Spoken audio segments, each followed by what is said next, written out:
வணக்கம். இன்னைக்கு நாம ஒரு சுவாரஸ்யமான விஷயத்த பத்தி பார்க்க போறோம்.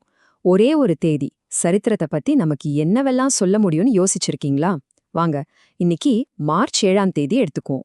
அந்த ஒரே ஒரு நாள்ல ஒழிஞ்சிருக்கிற ஆச்சரியமான கணித கதைகளை தேடி போலாம்.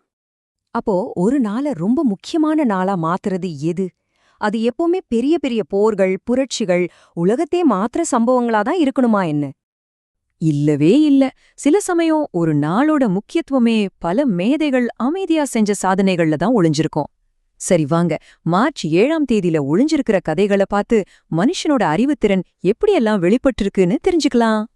சரி, நம்மளோட முதல் கதைக்குள்ள போகலாம். இது முழுக்க முழுக்க தற்செயல் பற்றியது. அதாவது, ஒரு சின்ன எதிர்பாராத நிகழ்வு ஒருத்தரோட வாழ்க்கையையே எப்படி மாத்துச்சுங்கிற கதை இது. இவர்தான் ஆக்சல் தியூ.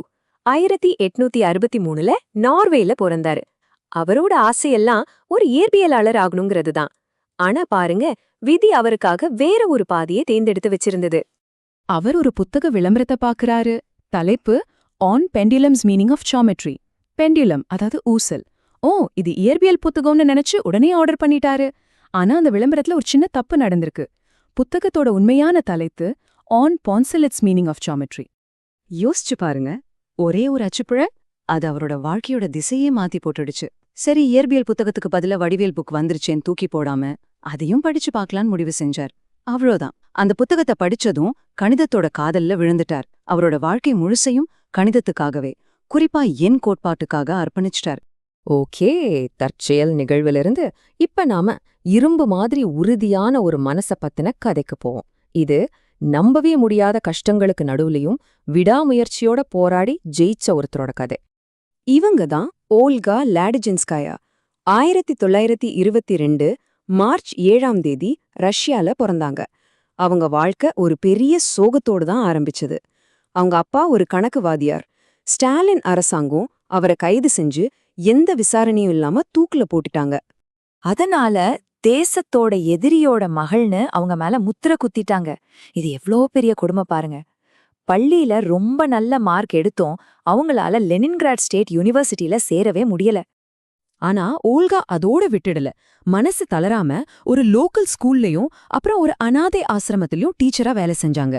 படிப்பு மேல இருந்த தாகத்தால தொடர்ந்து போராடி கடைசியில மாஸ்கோ ஸ்டேட் யூனிவர்சிட்டியில அட்மிஷன் வாங்கிட்டாங்க. இது அவங்களோட அசைக்க முடியாத மன உறுதியை காட்டுது இல்லையா? அவங்களோட இந்த விடாமுயற்சிக்கு கிடைச்ச பலன் சாதாரணமானது இல்ல.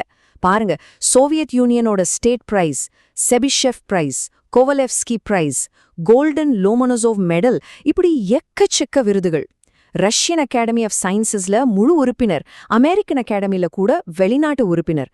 அவங்க சந்திச்ச தடைகளை நினைச்சு பார்த்தா இந்த சாதனைகள் எவ்ளோ பெருசுன்னு புரியும்.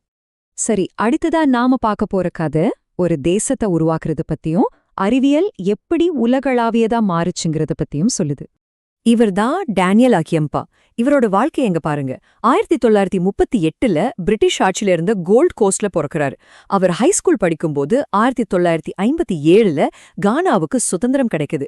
அப்புறம் லண்டன்ல PhD வாங்குறாரு. கடைசியா 1982ல கானாவோட முதல் முழுநேர கணித பேராசிரியரா ஆகுறாரு. பாத்தீங்களா, அவரோட வாழ்க்கை பயணமோ அவரோட நாட்டோட வரலாறும் எப்படி ஒன்னோட ஒன்னு பிணைஞ்சிருக்குன்னு. அதனால பேராசிரியர் அகியம்பாங் வெறும் ஒரு விஞ்ஞானியா மட்டும் இல்ல, சுதந்திரம் கிடைச்ச கானால அடுத்த தலைமுறைக்காக உயர்கல்வி நிறுவனங்களையும் அறிவியல் அமைப்புகளையும் உருவாக்குறதுல ஒரு முக்கிய தலைவராவே இருந்தாரு. அவரோட பங்கு ரொம்ப ரொம்ப முக்கியமானது. அவரே சொல்றத கேளுங்க, நோபல் பரிசு வாங்கின அப்துல் கூட வேலை செய்ய முடிஞ்சதுக்கு ஒரு அசோசியேட்ஷிப் ஸ்கீம் தான் காரணம்னு சொல்றாரு. அதுக்கு நான் எப்பவும் நன்றி கடன் பட்டிருக்கேன்னு சொல்றாரு. இதுல இருந்து என்ன தெரியுது? அறிவியல்ல சர்வதேச ஒத்துழைப்பு எவ்வளவு முக்கியம்னு புரியுது இல்லையா? ஓகே, இப்ப நாம பார்த்த இந்த 3 தனித்தனி கதைகளையும் ஒன்னா சேர்த்து பாப்போம். அப்போதான் மார்ச் 7ஆம் தேதி ஏன் ஒரு மேதைகளின் திரைச்சித்திரம் மாதிரி இருக்குன்னு நமக்கு புரியும். இப்ப இந்த டேபிள பாருங்க.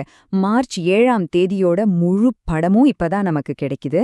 நாம பார்த்த 3 பேர் ஒரு பகுதி தான். இங்க பாருங்க, John Herschel, Axel Thue, Olga Ladyzhenskaya, Daniel Akyeampong. இவங்க எல்லாரும் இந்த ஒரே நாளால இணைக்கப்பட்டிருக்காங்க. வானியலாளர்கள், எண் கோட்பாட்டாளர்கள், பொருளாதார நிபுணர்கள்னு பல துறை மேதைகள். ஒருத்தரோட கதை தற்செயல், இன்னொருத்தரோடது விடாமுயற்சி, மற்றொன்று தேசத்தை கட்டமைப்பது. இப்படி அலகலக் விஷயங்கள் எல்லாம் இந்த ஒரே தேதியில வந்து சேருது. எவ்வளோ ஆச்சரியமா இருக்கு. ஒரே ஒரு நாள் தான், ஆனா அதுக்குள்ள இத்தனை கதைகள். இது நம்ம மனசுல ஒரு கேள்வி எழுப்புது இல்லையா? இன்னைக்கு நாம வாழ்ந்துட்டு இருக்கிற இந்த நாள், இதுல என்ன மாதிரியான மேதமை, என்ன மாதிரியான கதைகள் ஒழிஞ்சிருக்க போகுது?